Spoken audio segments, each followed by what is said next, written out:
সম্মানিত সুধী, গত জুমায় আমরা আলোচনা শুরু করেছিলাম আহমিয়াতুল বায়াত ফিল ইসলাম। ইসলামে বায়াতের গুরুত্ব দুটি পর্বে ভাগ করা হয়েছে। জুজউল আউয়াল প্রথম পর্ব আমরা আলোচনা করেছি বায়াত কি ও কেন, কোথায় বায়াত শুরু হয়েছিল এবং এই বায়াতের মাধ্যমে কি অর্জন করেছে সাহাবায়ে কেরাম, আমরা আংশিক আলোচনা করেছি। আজকেও আমরা ইসলামে বায়াতের গুরুত্ব দ্বিতীয় পর্ব আলোচনা করব। আজকের আলোচনার বিষয় বায়াতের প্রকারভেদ, বায়াতের গুরুত্ব, তাৎপর্য, হক্কানি পীর আউলিয়ার হাতে বায়াত গ্রহণ করা যাবে কিনা, আর বায়াত গ্রহণ না করলে এর কি পরিণাম, এ বিষয় সম্পর্কে আমরা খোলামেলা আজকে কথা বলবো। আল্লাহ তাআলা নির্দিষ্ট সময়ের ভিতরে কথাগুলো গুছিয়ে বলার, শোনার, মানার, বাস্তব জীবনে অনুকরণ করার তৌফিক যাতে দান করুন। জবান খুলে বলেন আল্লাহুম্মা আমিন। সম্মানিত সুধী, বায়াত শব্দের অর্থ হচ্ছে, বায়ুন শব্দ থেকে বলছি, এটি বিক্রয় করে দেওয়া, সঁপে দেওয়া, আনুগত্যশীল হওয়া। তো আমরা এই বায়াতের কথা বলতে গিয়ে বায়াতের যে বিষয়গুলো আলোচনা করেছি সে বিষয়গুলো চর্বিত চর্বণ না করে আমরা একেবারেই বায়াতের প্রকারভেদে আমরা চলে যাই। শুরুতেই আমরা দেখতে পাই পাক ভারত উপমহাদেশের সবচেয়ে বড় একজন মুহাদ্দিস ছিলেন। আমরা অনেক সময় অনেক আলেম, অনেক খতিব, অনেক পীর মাশায়েখের পক্ষে বিপক্ষে থাকে। যেমন আমাদের বাইতুল মোকাররমে যিনি খতিব নিয়োগ হয়েছেন, অত্যন্ত একজন ভালো আলেম, শুধু বাংলাদেশে না, ওনার লিখিত কিতাব বিশ্বের বহু রাষ্ট্রে পড়ানো হয়, যেটা আমরা কল্পনাও করি না।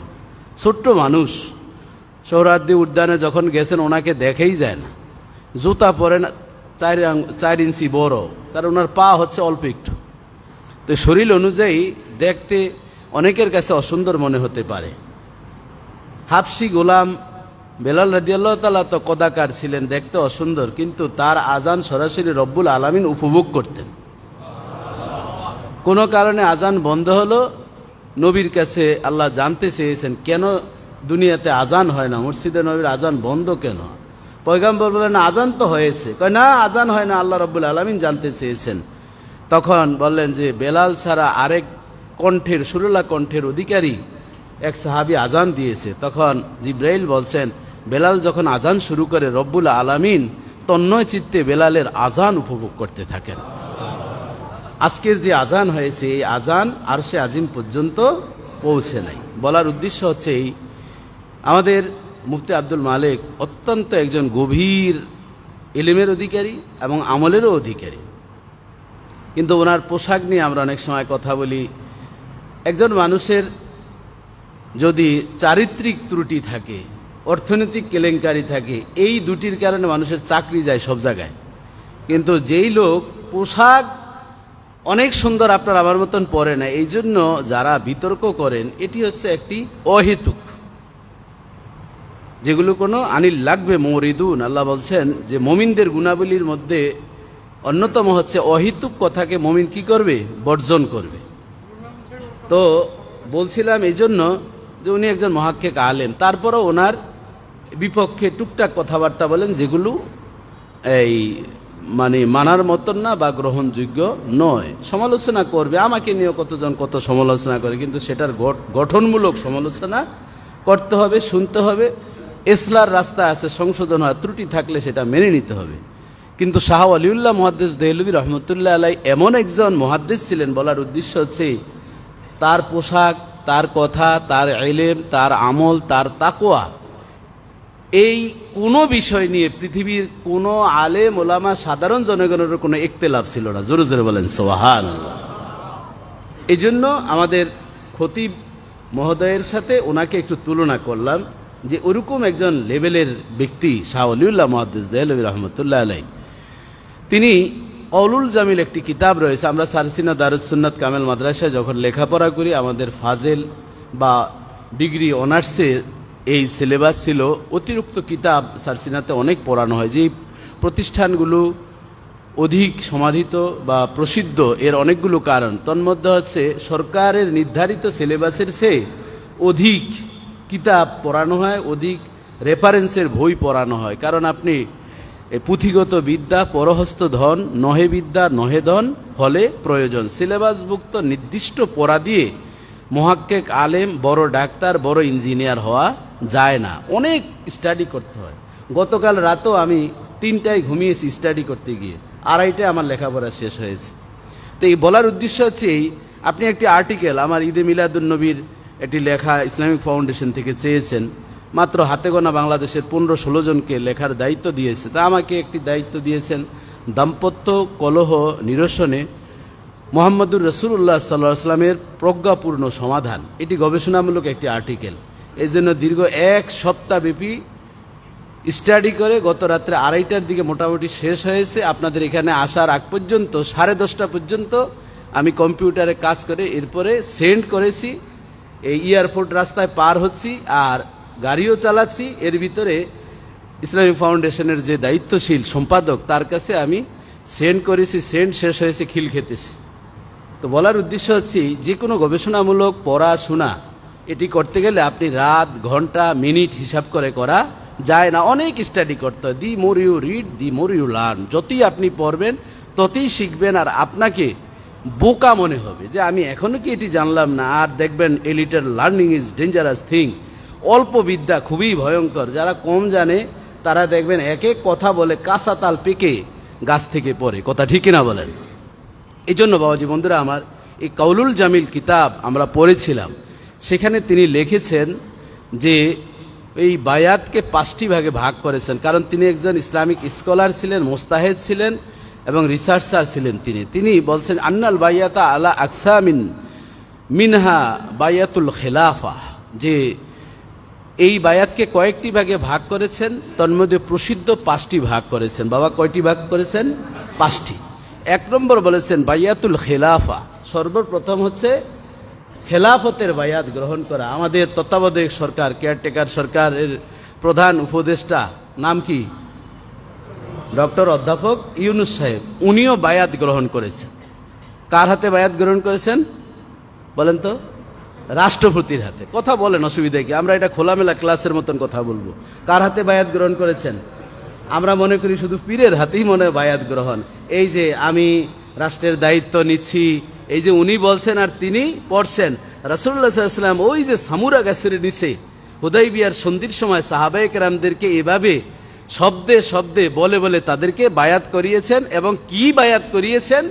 রব্বুল আলামিন সূরাতুল ফাতহার 18 নম্বর আয়াতে ওই বায়াতের কথাগুলো আল্লাহ তাআলা উম্মতি মুহাম্মাদীকে কোরআনের আয়াত হিসাবে নাজিল করেছে। বাবা জীবনরা আমার, এজন্য শাহ ওয়ালিউল্লাহ মুহাদ্দিস দেহলভী রহমতুল্লাহ আলাইহি বলেন 1 নম্বর বায়াত হচ্ছে বায়াতুল খেলাফা। রাষ্ট্রপ্রধান বায়াত গ্রহণ করে থাকেন, সেটা রাষ্ট্রীয় বায়াত, অর্থাৎ রাষ্ট্রের দায়িত্ব সে বুঝে নেওয়া, সেটা একটা দায়িত্ব। 2 নম্বর হচ্ছে বায়াতুল ইসলাম, ইসলাম গ্রহণ করার বায়াত। একজন অমুসলিম, সে ইসলাম ধর্ম গ্রহণ করেন নাই, ইসলাম সে মানেন নাই, নবীর আদর্শ দেখে নবীর বাচন ভঙ্গি চলাফেরার প্রতি সে আকৃষ্ট হয়ে পয়গম্বরের কাছে এসে তিনি হাতে হাত রেখে কালেমা পড়ে তিনি বায়াত গ্রহণ করে ইসলাম ধর্ম গ্রহণ করেছেন। বাবা জীবনরা আমার, এর ছোট্ট উদাহরণ দিলে আপনাদের কাছে স্পষ্ট হয়ে যাবে। রাসূলুল্লাহ সাল্লাল্লাহু আলাইহি ওয়াসাল্লাম সালামে ইবনে আকওয়া পয়গম্বরের একজন সাহাবী। হুদাইবিয়ার প্রায় 1400 সাহাবী ছিলেন যারা পয়গম্বরের হাতে বায়াত গ্রহণ করেছেন। সকল সাহাবায়ে কেরাম বায়াত গ্রহণ করলেন। একজন সাহাবী আনমনা এদিক সেদিক ছুটছেন। জামানার পয়গম্বরকে সাহাবায়ে কেরাম বললেন, ইয়া রাসূলুল্লাহ, ইয়া হাবিবাল্লাহ, একজন ব্যতীত সকলেই আপনার হাতে বায়াত গ্রহণ করেছেন। জামানার পয়গম্বর বললেন, তিনি কে? বললেন সামুরা ইবনে আকওয়া। জামানার পয়গম্বর সামুরাকে খবর পৌঁছালেন, হাল তাকাব্বাল সামুরা, হাল তাকাব্বাল বায়াত সামুরা, সামুরা কি বায়াত গ্রহণ করবে না? সামুরার কাছে যখন খবর পৌঁছানো হলো, তিনি বললেন, না, আমি বায়াত গ্রহণ করব। কিন্তু তিনি কেন বায়াত গ্রহণ করলেন না, কেন তিনি ছুটাছুটি করলেন, এ সম্পর্কে সূরাতুল ফাতহ রব্বুল আলামিন 18 নম্বর আয়াতে জামানার পয়গম্বরকে জানিয়ে দিলেন, লাকাদ রাদিয়াল্লাহু আনিল মুমিনিনা ইয ইউবাইউনাকা তাহতাশ শাজারাতি فعلم ما في قلوبهم فأنزل السكينة عليهم وأثابهم فتحا قريبا জোরে জোরে বলেন আল্লাহু আকবার। রব্বুল আলামিন যারা হুদায়বিয়ার সন্ধির সময় বায়াত গ্রহণ করেছিলেন, বিশেষ করে সামুরা ইবনে আকওয়া কেন বায়াত গ্রহণ করেন নাই, কি জন্য তিনি ছুটাছুটি করছিলেন, সেই সম্পর্কে রব্বুল আলামিন বলেন, আল্লাহ সুবহানাহু ওয়া তাআলা সন্তুষ্ট অর্জন করেছেন, সন্তুষ্ট হয়েছেন মুমিনদের প্রতি যারা আপনার হাতে বায়াত গ্রহণ করেছেন। তাহতাশ শাজারাতে, যে গাছটার নিচে বায়াত গ্রহণ করেছেন, মুহাদ্দিসিন মুফাসসিরিন ঐতিহাসিক বলেন হাদা শাজারাতু শাজারাতুস সামুরা, সেই গাছটার নাম ছিল সামুরা গাছ। কি নাম? সামুরা। ফাআলামা মা ফি কুলুবিহিম, রব্বুল আলামিন বলেন ওই সাহাবীদের অন্তরের ভিতরে কি ছিল, কি উদ্দেশ্যে তারা বায়াত গ্রহণ করেছেন, সেই বিষয়টা কেহ না জানলো। জানেন কে? তাদের মধ্যে কি নেফাকি ছিল, নবীকে খুশি করা, নাকি বায়াত গ্রহণ করেছেন তলে তলে আবার তাদের কুরাইশ বংশ, হাশিমি বংশ, বনু কাইনুকা, যেই গোত্রগুলো মক্কার জমিনে ছিল তাদের সাথে তলে তলে খাতিল করার জন্য, তাদের পক্ষ অবলম্বন করার জন্য তারা আসছে কিনা? মদিনা থেকে মক্কায় হুদাইবিয়া জায়গায় স্থানে তারা সেখানে গাছের নিচে একত্রিত হয়েছেন, নবীর হাতে বায়াত গ্রহণ করছেন কি আল্লাহকে খুশি করার জন্য, নাকি ওই কুরাইশদের সাথে মিলিত হওয়ার জন্য, নেফাকির জন্য? সেই বিষয়গুলো আল্লাহ বলেন ফাআলামা মা ফি কুলুবিহিম, রব্বুল আলামিন তাদের অন্তরের বিষয়টা জানেন। ফাআনজালাস সাকিনাতা আলাইহিম, রব্বুল আলামিন তাদের প্রতি এত সন্তুষ্ট হলেন, প্রায় 1400 সাহাবীর মধ্যে থেকে কেহ নেফাকি করে বায়াত গ্রহণ করেন নাই। একমাত্র তারা আল্লাহর খুশির জন্য জীবন যাক, বেঁচে থাকি, মরে যাই, শহীদ হই, যা কিছু হবে একমাত্র আল্লাহকে খুশি করার জন্য হবে। আমরা সামি'না ওয়া আতা'না, নবী গো আপনি যা বলবেন আমরা তাই শুনবো, তা মান্য করব, এই উদ্দেশ্যে তারা বায়াত গ্রহণ করার কারণে আমার আল্লাহ বলেন ওয়াসাবাহুম ফাতহান করিবা, আমি রব্বুল আলামিন ওই হুদায়বিয়ার সন্ধির সময় তাদেরকে সন্ধির আগেই আমি বিজয়ের ঘোষণা দান করে দিয়েছি। রব্বুল আলামিন এই যে বিজয়ের ঘোষণা দিলেন, হুদায়বিয়ার সন্ধি 6 হিজরিতে হয়েছে। 8 হিজরিতে জামানার পয়গম্বর যখন তিনি ফিরে গেলেন, ওই বছর উমরা করলেন না।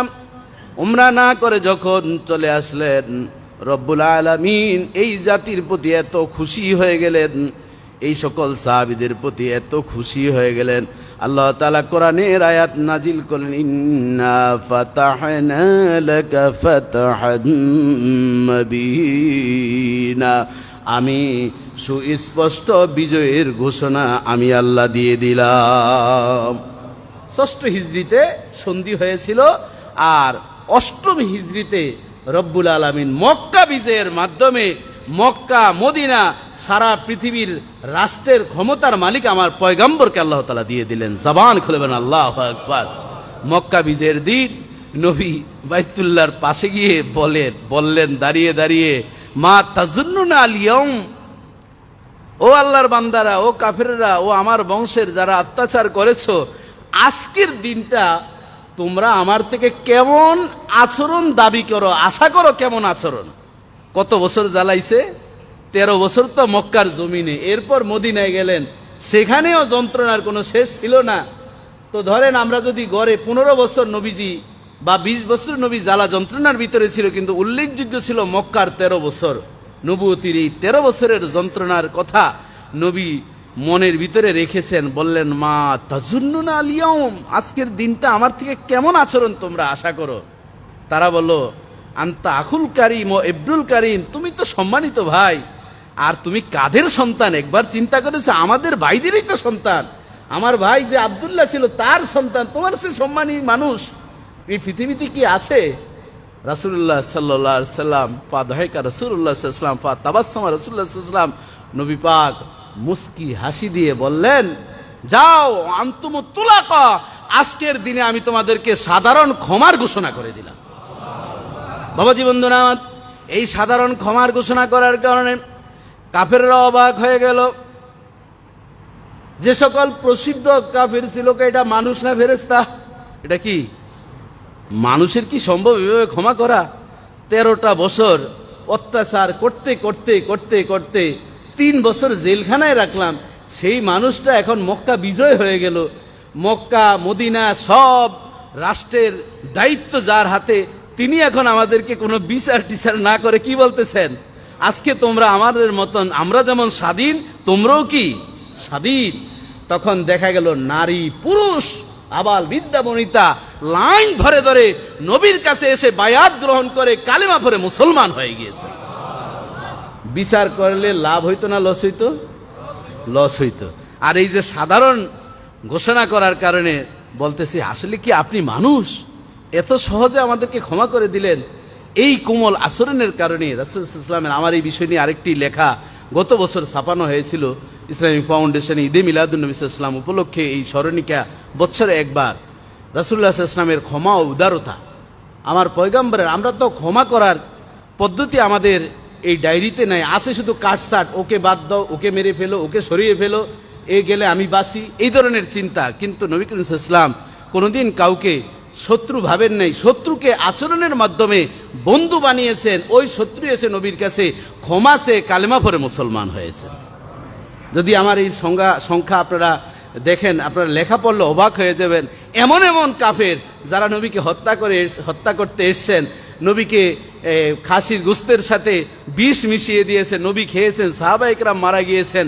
হিন্দা নামক যেই ব্যক্তি ছিলেন তিনি সাহাবী হয়েছেন, আমির হামজার কলিজাকে টুকরা টুকরা করে করে পাখিকে খাওয়িয়েছেন, চোখ উঠিয়েছেন, চোখগুলোকে পানি বানিয়ে হাত দিয়ে টিপে টিপে ফেলেছেন।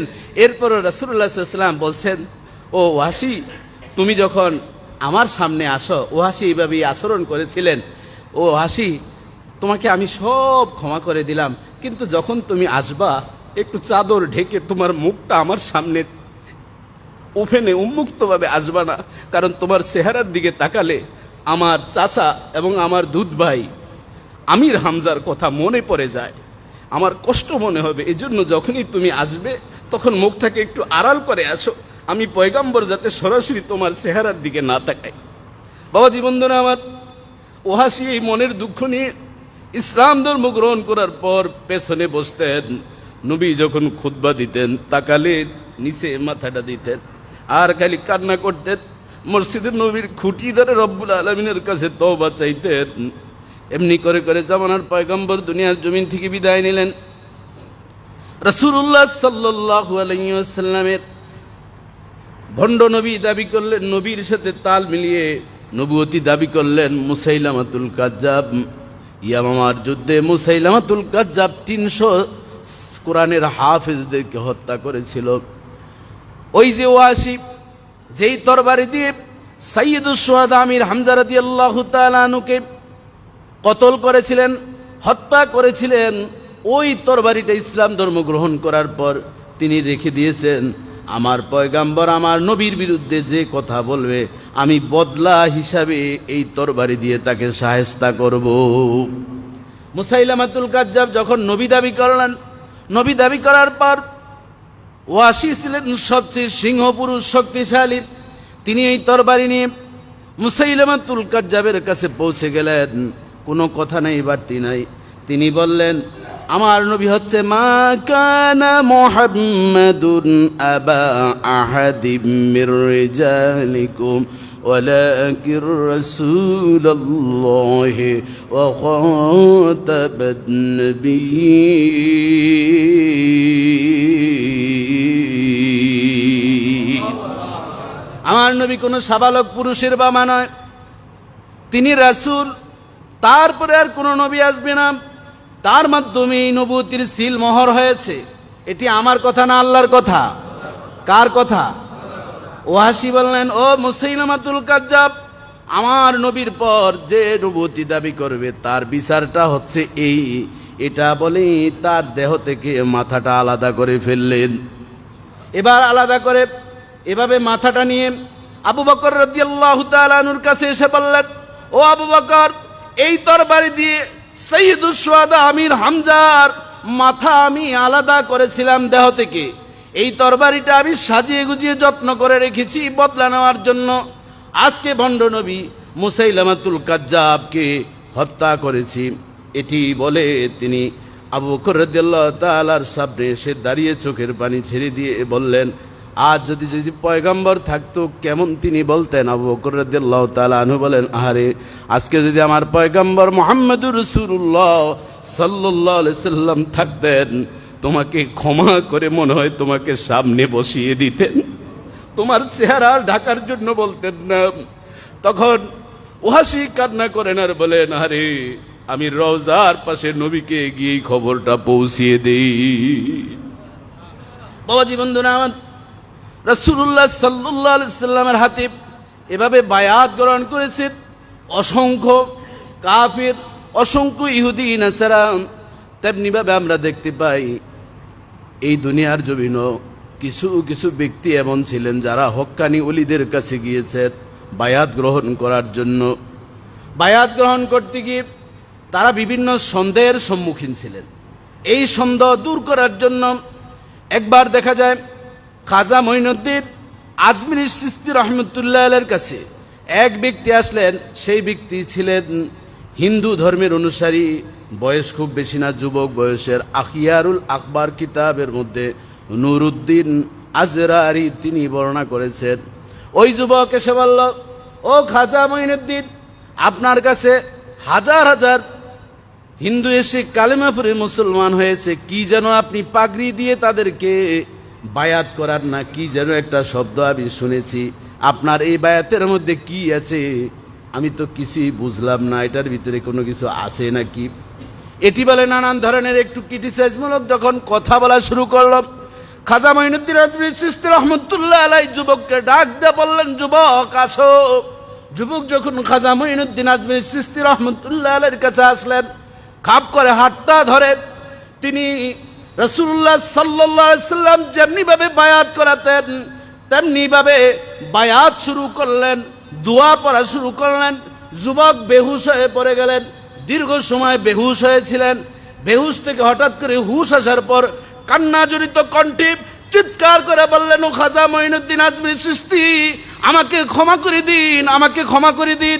আপনি যেই কালেমা পড়িয়ে আমাদের পূর্বপুরুষদেরকে আপনার ইসলামের মধ্যে প্রবেশ করিয়েছেন, আমার সব প্রশ্নের উত্তর আমি পেয়ে গেছি, আপনি আমাকে পড়িয়ে দিন লা ইলাহা ইল্লাল্লাহু মুহাম্মাদুর রাসূলুল্লাহ। জোরে জোরে বলেন সাল্লাল্লাহু আলাইহি ওয়াসাল্লাম। ওই যুবক এই কালেমা পড়ে ইসলাম ধর্ম গ্রহণ করে খাজা মঈনুদ্দিন আজমিরি চিশতি রহমতুল্লাহ আলাইহির কাছে বাকি জীবনটা সে কাটিয়ে দিয়েছে। বাবা জীবনদানা আমার, ওই যে আমি বলছিলাম যে সাহাবী সালামা ইবনে আকওয়া তিনি বায়াত গ্রহণ করেন নাই। তাকে সাহাবায়ে কেরাম বললেন, হাল তাকাব্বালাল বাইআ ইয়া সামুরা, ও সামুরা তুমি কি বায়াত গ্রহণ করবে না? কেন তুমি গরিমসি করছো? আমরা সবাই বায়াত গ্রহণ করেছি। সামুরা পয়গম্বরের কাছে এসে বললেন, ফিদাকা আবি উম্মি ইয়া রাসূলুল্লাহ, ও নবী, আমি আপনার কাছে আমার মা বাবার আপনার কদমে মা বাবাকে উৎসর্গ করলাম। এটি ছিল আরব দেশের একটা পরিভাষা আনুগত্যতার। আমার একটা লাল ঘোড়া ছিল, সেটা আমি হারিয়ে ফেলছি। ওই লাল ঘোড়াটা যুদ্ধের ময়দানে ব্যবহার করার জন্য আমি রেখেছি। আমি ভয় পাচ্ছি কাফেররা যিনি কোন দিক থেকে এসে আপনাকে হামলা করে ঘোড়াটা ছুটে গিয়েছে, ঘোড়াটা আমি খোঁজাখুঁজি করছি। আমি ওই ঘোড়াটা পেয়ে গেলে আপনার যারা শত্রু তাদেরকে শায়েস্তা করব তরবারি দিয়ে ঘোড়ার উপর আরোহিত হয়ে, এই জন্য ছুটাছুটি করছি পয়গম্বর। আসলে আমি বায়াতের বিরোধিতা করি নাই। রাসূলুল্লাহ সাল্লাল্লাহু আলাইহি ওয়াসাল্লাম ডাক দিয়ে বলেন, আমতালি আলিয়ামা কামা ক্বালাল্লাহ, রাওয়াহু মুসলিম। মুসলিম শরীফের হাদিসে 1856 নম্বর হাদিসে এসেছে, পয়গম্বর ডাক দেয়া বলছেন, ও সামুরা, তোমার বিষয় নিয়ে সাহাবারা কানাঘোষা করেছিল, কিন্তু জিব্রাইল আমাকে জানিয়েছেন আজকের এই দিনে তুমি আমার কাছে তেমন প্রিয় যেমন প্রিয় রব্বুল আলামিনের কাছে তুমি আজকে হয়েছো। এই জন্য আল্লাহ তাআলা সামুরার বিষয়ে বলছেন, ফালেমা মাফি কুলুবিহিম, রব্বুল আলামিন জানেন ওই বায়াতের রেদওয়ানের সাহাবীরা কি উদ্দেশ্যে বায়াত গ্রহণ করেছেন, কেহ না জানলো জানেন কে? সেই হচ্ছে বায়াতুল ইসলাম। অমুসলিমরা ইসলাম ধর্ম গ্রহণ করার বিষয়ে কি বায়াত গ্রহণ করেছেন। গেল কয়টা বাবা? 5টার মধ্যে 2টা। একটা হলো খেলাফতের, আমাদের রাষ্ট্রপ্রধানরা, আমাদের প্রধান বিচারপতি, আমাদের মেয়র যারা হয়, মন্ত্রী হয়, তারা যেই যে বলে মুখ দিয়ে, এটাই হচ্ছে কি রাষ্ট্রীয় বায়াত। আর অমুসলিম যখন কালেমা পড়ে তা সেটা হলো কি বায়াতুল ইসলাম। 3 নম্বর হচ্ছে বায়াতুত তামাসসুক বিহাবলিত তাকওয়া, আল্লাহর কোরআনকে ধরে রাখার জন্য বায়াত গ্রহণ করা। যেমন পীরের কাছে গিয়ে বলে, হুজুর দোয়া করবেন আমি যাতে ইসলামের উপরে থাকতে পারি, তাকওয়া ফরজগারিতার উপরে, জীবনে বহু অন্যায় করেছি, এভাবে বলে কি বলে না। এই হচ্ছে আরেকটি। 4 নম্বর হচ্ছে বায়াতুল হিজরা ও জিহাদ, হিজরতের বায়াত গ্রহণ করা। ও বাবা, মক্কা থেকে মদিনায় যারা হিজরত করেছেন বিষয়টা সহজ ছিল না কঠিন? একবারও কি কল্পনা করেছেন? আমরা তো ইসলামটা সাজানো গুছানো পেয়েছি, জামাই বাড়িতে নতুন জামাই যেমন খাবার টাবার সব কিছু না চাওয়ার আগেই পায়, চাইলে আর কি জামাই হয় নাকি? এটা জামাই খাইতে চায় না, জোর করে খাওয়ায়। তেমনি ভাবে আমরা ইসলামটা পাইছি, কথা ঠিক কিনা বলেন? জোর করে আপনাদেরকে বুঝাই এটার নাম ইসলাম, এটার নাম এটা, এটার নাম এটা, মানেন মানেন মানেন, কয় না মানতাম না, পারলে কিছু করেন, এরকম বলে কি বলেন অনেক সময়। দেখেন, এটা হচ্ছে হিজরাত। আহারে, স্ত্রী রেখে আসছে, মা রেখে আসছে, সন্তান রেখে আসছে, আমার নবী আছে, আমার সব আছে, আমার কিচ্ছুর দরকার নাই, আমার নবী আছে, আর কিছু আমার প্রয়োজন নাই, সব ছেড়ে চলে আসছেন। আল্লামা ইবনে জাওজি রহমতুল্লাহ আলাইহি বলেন, আমার নবী যখন মক্কা থেকে মদিনার দিকে হিজরত করেন, আবু বকর রাদিয়াল্লাহু তাআলা আনহু বলেন, আমি বারবার নবীর চেহারার দিকে তাকাই, দেখি একটু হাঁটেন, আবার পিছনের দিকে তাকিয়ে বলেন, আমতা মুখরিজাইয়া, তারা কি আমারে বের করে দিল? আমি কি আর মক্কায় কোনোদিন আসতে পারবো না, যেখানে আমি জন্মগ্রহণ করেছি? নবী এত কান্না করেছেন। আবু বকর রাদিয়াল্লাহু তাআলা আনহু বলেন, আমি নবীর চিন্তায় অস্থির, নবী কি কোনো কাফেররা রাস্তায় আবার ধরে ফেলে কিনা। কিন্তু নবী তার মাতৃভূমির ভালোবাসা একটু পরপর তাকান, আবার তাকান, আবার তাকান। যখনই মক্কার কোনো মানুষ ব্যবসার উদ্দেশ্যে বা যে কোনো কারণে মদিনায় আসতো, আর নবী যদি জানতেন এটা মক্কার মানুষ, সাহাবায়ে কেরাম বলেন, নবী অনেক সময় নিজের গায়ের চাদর বিছিয়ে দিয়ে তাদেরকে আপ্যায়ন করতেন, তোমরা মক্কা থেকে এসেছো, তোমরা আমার এলাকার সন্তান। এভাবে আমার পয়গম্বর নিজের দেশের মানুষগুলোকে আপন মনে করেছেন। সাহাবায়ে কেরামরা নবীর সাথে এসেছেন। সেই 4 নম্বর হচ্ছে বায়াতুল হিজরা, তারা নবীর হাতে হাত দিয়েছেন, সব যাক, সন্তান যাক, স্ত্রী যাক, আপনজন যাক, শুধু আমার নবী থাকবে, আমার আল্লাহ থাকবে, আমার সবই হয়ে যাবে। জোরে জোরে বলেন আল্লাহু আকবার। 4 নম্বর। 5 নম্বর হচ্ছে বায়াতুত তাওয়াসসুক ফিল জিহাদ, জিহাদের ময়দানে সাহাবীরা যেতেন। ওরে বাবা, একবার ভাবেন, যদি একটা বুম ফুটে মসজিদে, কয়জন থাকবেন মুসল্লি আমার জানা নাই, খতিব সাহেবকে যদি অ্যারেস্ট করে নিয়ে যায়, কয় যাক হুজুরেরটা হুজুরে সামলাইবা, আমরা যাই, যদি আমাদেরকে ধরে। এরকম মুসল্লির সংখ্যা বেশি না কম? আবার ঠিক বলার সময়ও বেশি। তো দেখা যায়, দেখতেছেন যে মাথা পড়ে গিয়েছে, হাত পড়ে গিয়েছে, এরপরও পিছপা হয় না। এটিকে একবারও ভাবছেন? দেখি নাই তো যুদ্ধ, শুধু শুনেছি। ফিলিস্তিনে যেতেন, দেখতেন কি হয়। খেতে বসেছে, খাবার নিতে আসছে, আরে গ্রেনেড পড়েছে, সাথে সাথে শহীদ হয়ে গিয়েছে। কি ফুটন্ত গোলাপ, ছোট্ট ছোট্ট বাচ্চা, দেখলে কলিজা ফেটে যায় ওই চিত্রগুলো। এসব বিষয়গুলো ছিল। এই জন্য শাহ ওয়ালিউল্লাহ মুহাদ্দিস দেহলভী রহমতুল্লাহ আলাইহি বলেন, নবীর হাতে বায়াত হয়েছেন তাওয়াসসুক ফিল জিহাদ, জিহাদের ময়দানে এসেছি, হয়তো যদি মরে যাই হব শহীদ, আর যদি বেঁচে যাই গাজী। স্ত্রীর কাছে বলেছেন, স্ত্রী দেখা হবে তোমার সাথে হাসরের ময়দানে। সন্তানকে বলেছেন, বাবাকে শেষ দেখা দেখে নাও, আর হয়তো দেখা হবে না, হবে হয়তো জান্নাতে। এভাবে তারা বায়াত গ্রহণ করেছেন। সম্মানিত সুধী, তো রাসূলুল্লাহ সাল্লাল্লাহু আলাইহি ওয়াসাল্লাম এই 5টি অবস্থায় বায়াত গ্রহণ করালেন। বায়াত যদি আমরা গ্রহণ না করি, এ সম্পর্কে রাসূলুল্লাহ সাল্লাল্লাহু আলাইহি ওয়াসাল্লাম বলেছেন, আব্দুল্লাহ ইবনে ওমর রাদিয়াল্লাহু তাআলা বলেন, মান মাতা আলাইসা ফি উনুকিহি বায়াতুন মাতা মাইতাতাল জাহিলিয়া, রাওয়াহু মুসলিম। জামানার পয়গম্বর বর্ণনা করেন যে বায়াত গ্রহণ না অবস্থায় মৃত্যুবরণ করে তার মরণটা হবে জাহিলি মৃত্যু, অর্থাৎ জাহিলি জামানায় ইহুদি নাসারাদের যেমন মৃত্যু হয়েছে এখানে সেখানে মরে রয়েছে, পচে গলে গিয়েছে।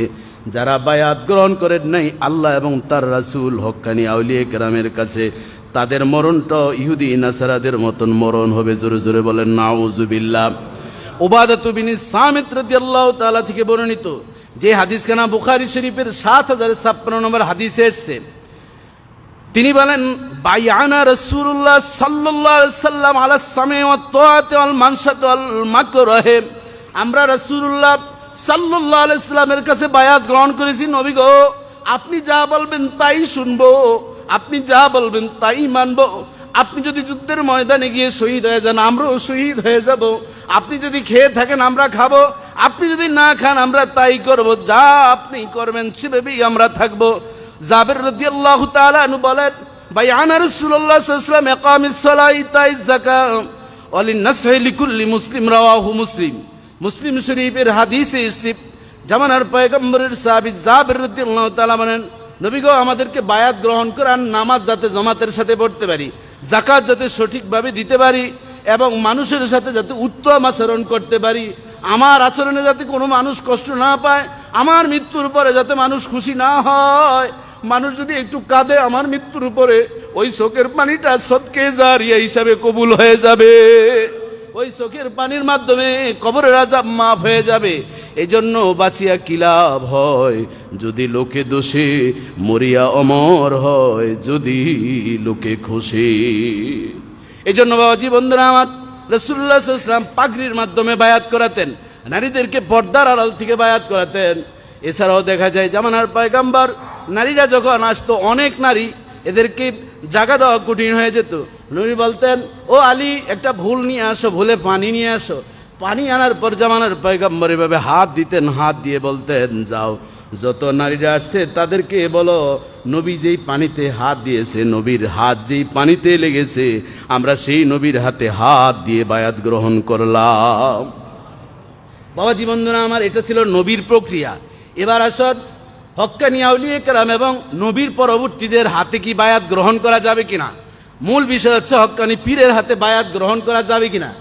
কিছু ভাইয়েরা বলেন বায়াত গ্রহণ করা যাবে না, পীর ধরা এটা বেদাত। তাদের জন্য আজকের এই হাদিস কেনা গভীর মনোযোগ সহকারে এই হাদিস কেনা শুনবেন, যেটা মুসনাদে আহমদের 18406 নম্বর হাদিসে এসেছে। জামানার পয়গম্বর বলেন, আন আবি হাজিম রাদিয়াল্লাহু তাআলা ক্বালা কা'তু আবা হুরায়রা 5 সিনিন, আমি আবু হুরায়রার খেদমতে 5টা বছর ছিলাম, তার সাথে ছিলাম। ফাসামিতু ইউহাদ্দিসুন নবী সাল্লাল্লাহু আলাইহি ওয়াসাল্লাম, তিনি নবী করিম সাল্লাল্লাহু আলাইহি ওয়াসাল্লামের হাদিসটা বর্ণনা করলেন। কি বলছেন নবী? নবী বলছেন, লা নবী ইবাদি, ও আমার সাহাবীরা, আমার পরে আর কোনো নবী আসবেন না। ওয়া সায়াকুনু খুলাফা ফায়াকসুরুনা, আমার পরে বহু খলিফা হবে, আমির হবে। আমিরের বিধান আছে না নাই?